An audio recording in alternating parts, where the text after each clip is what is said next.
Imagine putting on a pair of glasses and suddenly seeing the world completely differently. Ordinary streets, normal people, everyday advertisements, all of it suddenly changes. You see hidden messages everywhere. Obey, consume, do not think. And the people you thought were just regular neighbors, co-workers, or politicians suddenly reveal their true faces, and they aren't human. This is exactly what happens in They Live, a 1988 movie about a man named George Nada. George is just an ordinary guy, searching for work and a place to belong, but he stumbles into a secret that shakes the very foundation of reality. Aliens are living among humans, controlling society, and keeping people blind to the truth. The film isn't just sci-fi fun, it's a wake-up call. It asks a question that's still relevant today. What if everything around you, the media, the ads, even the people in power, is hiding the truth? As we dive into George's journey, you'll see how a single pair of glasses can reveal the hidden powers controlling the world, and how one ordinary person can change everything. George Nada is an unemployed drifter from Colorado, wandering across America in search of work and a fresh start. He ends up in Los Angeles, drawn by its towering skyscrapers and promises of opportunity. At a job center, he meets other hopefuls, all looking for employment, but quickly realizes the system isn't on his side. When he explains that businesses back home closed overnight, leaving people without work, the clerk listens with barely any interest and dismisses him, citing his lack of experience. Frustrated but undeterred, George steps back into the streets, unsure of where to go next, yet determined to carve out a life for himself in a city that seems indifferent to his struggles. As George wanders the busy streets, he stumbles upon a preacher speaking passionately to a small crowd. The man warns that the ruling elites have been captured by demons, or so he claims, and that ordinary people are being controlled through them. His words are strange, almost unsettling, yet they stir something in George. He notices hypnotized bystanders staring at advertisements and TV screens, completely oblivious to the preacher's message. Despite the oddity, George keeps moving, sensing both curiosity and caution. The city feels alive yet strangely detached, as if everyone is sleepwalking through their own lives, unaware of the forces subtly shaping their world. The next day, George tries to find work at a construction site. At first, the foreman refuses him because he isn't part of the union, but George's determination and convincing attitude win him the job. He begins the hard, exhausting labor that comes with building a life from scratch. With no money yet in hand, he still has nowhere to stay for the night. One of the workers, Frank, notices George's struggle and offers to guide him to a nearby camp where the homeless are helped with food and shelter. Hesitant at first, George decides to follow, marking the start of a bond that will be crucial as he uncovers the hidden truth of the city around him. That evening, George notices a strange broadcast interrupting the usual TV programming at the camp. A man warns that an unknown signal is controlling people's minds, making them indifferent to suffering and blind to injustice. Most of the residents dismiss the warning, changing the channel or complaining of headaches, but George's curiosity is piqued. He follows Gilbert to a nearby church where he discovers a hidden lab, mysterious inscriptions like "They live, we sleep," and a group of people secretly trying to expose the signal. George realizes there's a hidden battle taking place right under ordinary eyes, a world within a world that most people can't see. Later, George takes one of the mysterious sunglasses from the vault and puts it on. Instantly, the world transforms before his eyes. Everything he thought was normal is revealed as a carefully constructed illusion. People he once saw as ordinary now appear as, well, grotesque aliens hiding in human form. Billboards, newspapers, and signs broadcast commands like obey, consume, sleep, and conform. Even money carries messages of control. George's shock turns to realization. The aliens aren't just hiding. They're running society, shaping thoughts, desires, and behavior. This is the moment he fully grasps the scale of the conspiracy, understanding that these glasses aren't just a tool. They're a key to seeing the truth and a catalyst for rebellion. George tries to warn the people around him, pointing out the aliens in disguise, but, well, they just don't believe him. In fact, some folks even alert the disguised aliens, putting him in immediate danger.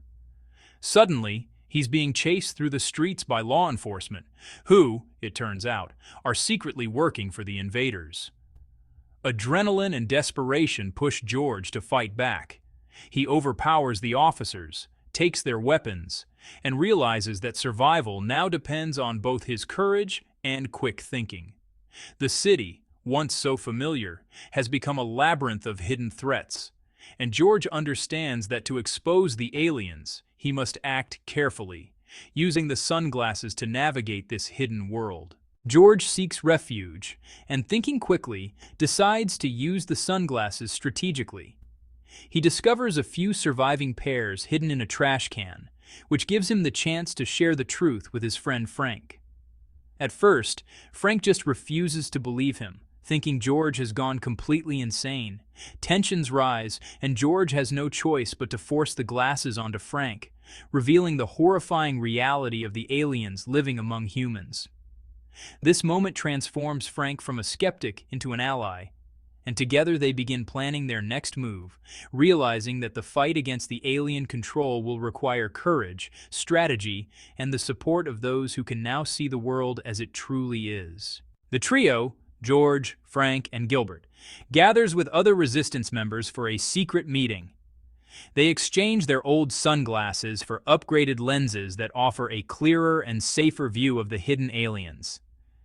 Gilbert explains the scale of the alien invasion. These creatures manipulate humans for their own gain, treating Earth like a resource to exploit before moving on to other planets. The group learns that the aliens recruit humans with promises of wealth and power, and that, honestly, global catastrophes and climate change are part of their plan. With this knowledge, George and his friends understand that defeating the aliens will require not just fighting them physically, but also disrupting the hypnotic signal controlling the population. Holly nervously reveals a clue about the source of the alien signal, and George realizes they must act fast to break it. Before they can even formulate a full plan, police burst into the meeting, firing at the resistance. Chaos erupts as most members are forced to flee. Some are captured and others injured. George, Frank, and Holly narrowly escape, their adrenaline pushing them forward through dark alleys and abandoned streets. Every step is tense. The city feels like a trap where every passerby could be an alien in disguise. This moment really shows that the fight against the invaders isn't just about seeing the truth, it's about surviving long enough to act on it. Cornered and desperate, George, Frank, and Holly stumble upon an unexpected opportunity, a hidden portal created by alien technology. With the police and alien forces closing in, they have no choice but to leap into the unknown. The portal transports them to an underground alien base, a vast labyrinth of corridors, checkpoints, and high-tech control rooms. Here, they witness the full scope of the invasion, aliens operating disguised as humans, coordinating the global hypnosis, and exploiting Earth's resources. This moment is a shocking revelation. The alien control isn't random or small scale, it's systematic, well-organized, and near total. It raises the stakes for George and his friends. Survival now depends on understanding the enemy's structure and using it against them. Inside the alien base, George and his friends cautiously navigate the corridors, observing the aliens' operations firsthand. They see lavish galas, strategic planning sessions, and humans who have been willingly recruited to serve the invaders, blinded by promises of wealth and power. The stark contrast between the oppressed ordinary people outside and the elite collaborators inside reveals the full extent of the manipulation. George realizes that defeating the aliens won't just require brute force. It will demand strategy, intelligence, and careful planning. Every step they take is a delicate balance between gathering critical information and avoiding detection-building tension, as the audience wonders if they will be caught before they can act.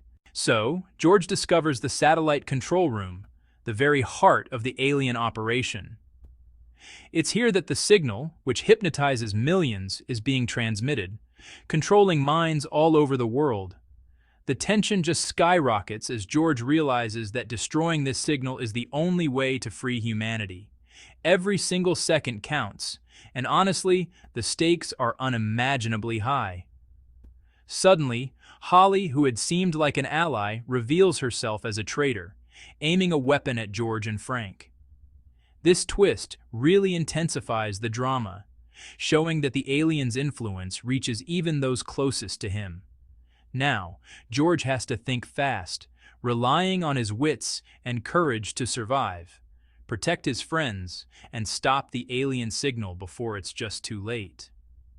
In a super tense showdown on the rooftop, George confronts Holly and the aliens controlling the satellite. Using quick thinking and precise action, he shoots Holly and destroys the satellite dish, cutting off the hypnotic signal. Helicopters fire down on him as he escapes, but George defiantly shows the aliens his middle finger, a bold act of rebellion. With the signal gone, the world finally begins to awaken. People everywhere start seeing the truth. The aliens had been hiding in plain sight, manipulating society through television, advertising, and positions of power. George's courage and determination have sparked a global awakening, showing that just one person can make a monumental difference when standing up against deception and control. With the signal destroyed and humanity waking up, the story closes by reflecting on the larger message of the movie. It's not just about aliens or science fiction, it's really a cautionary tale about awareness, critical thinking, and the dangers of blindly following authority. George Nader, just an ordinary man from Colorado, became the catalyst for change, reminding us all that vigilance and courage can reveal some uncomfortable truths. As the credits roll, viewers are left thinking, how much of our own world is controlled by unseen forces? What messages are we absorbing without question? The film challenges us to look closer, question what we see, and, stay awake in a world full of distractions. And finally, here's the call to action. If you found this recap enlightening, like the video, subscribe, and join the conversation in the comments.